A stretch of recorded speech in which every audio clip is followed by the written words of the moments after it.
Prosedur administrasi peminjaman perangkat Videotron.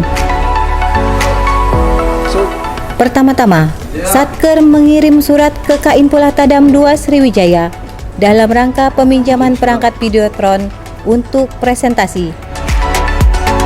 Kemudian, Turmensiut Inpula Tadam 2 Sriwijaya memproses dan melaksanakan pencatatan surat permohonan peminjaman di buku surat masuk. Selanjutnya, surat diproses ke Kainpula Tadam 2 Sriwijaya untuk mendapatkan disposisi dari pimpinan. Setelah didisposisi Kainpula Tadam 2 Sriwijaya, maka surat diteruskan ke Katib Multimedia Inpula Tadam 2 Sriwijaya sebagai supervisi pelayanan presentasi. Kemudian Katib Multimedia menunjuk personel operator multimedia dan presentasi dengan perangkat Videotron. Selanjutnya, operator mempersiapkan material elektronik yang digunakan dalam pelayanan presentasi. Prosedur terakhir, Baurmin Multimedia melaksanakan pencatatan material yang digunakan dalam pelayanan presentasi sebagai pertanggungjawaban operator.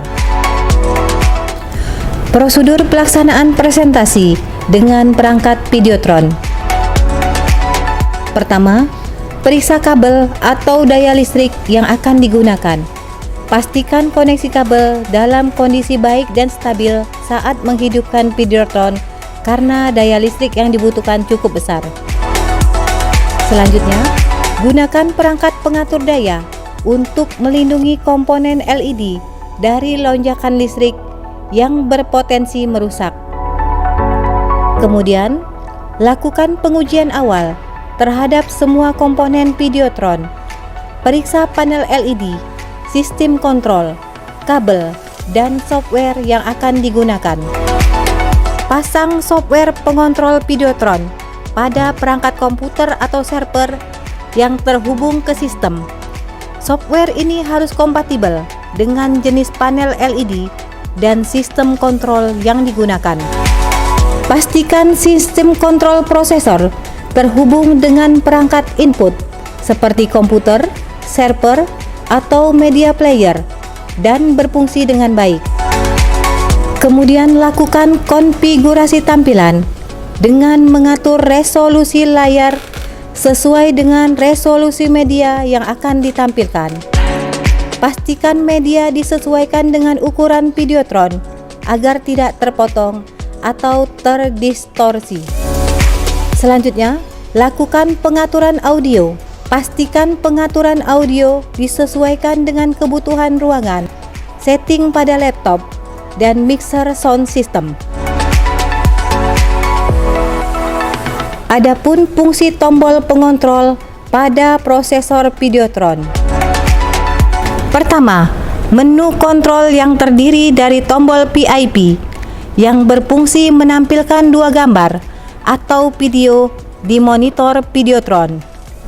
Tombol PAT yang berfungsi menampilkan PAT atau bagian gambar atau video input.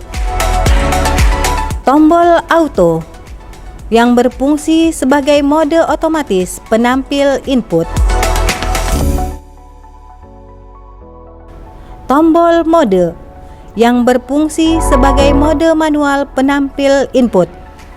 Kemudian mode input yang terdiri atas PGA1 yang berfungsi sebagai input dari kabel PGA1. Tombol PGA2 yang berfungsi sebagai input dari kabel PGA2. Tombol DVI yang berfungsi sebagai input dari kabel DVI. Tombol HDMI yang berfungsi sebagai input dari kabel HDMI. Selanjutnya, menu transisi yang terdiri atas tombol tag yang berfungsi sebagai efek transisi saat mengganti input. Tombol effect yang berfungsi sebagai efek transisi saat mengganti input.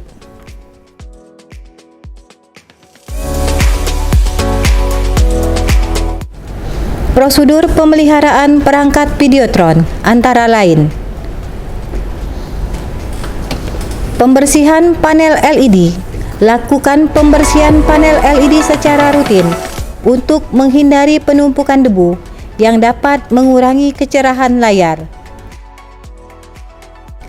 Kemudian periksa kabel dan koneksi antar panel secara berkala untuk memastikan tidak ada gangguan atau kerusakan. Lakukan pembaruan software kontrol secara berkala agar sistem tetap kompatibel dengan teknologi terbaru.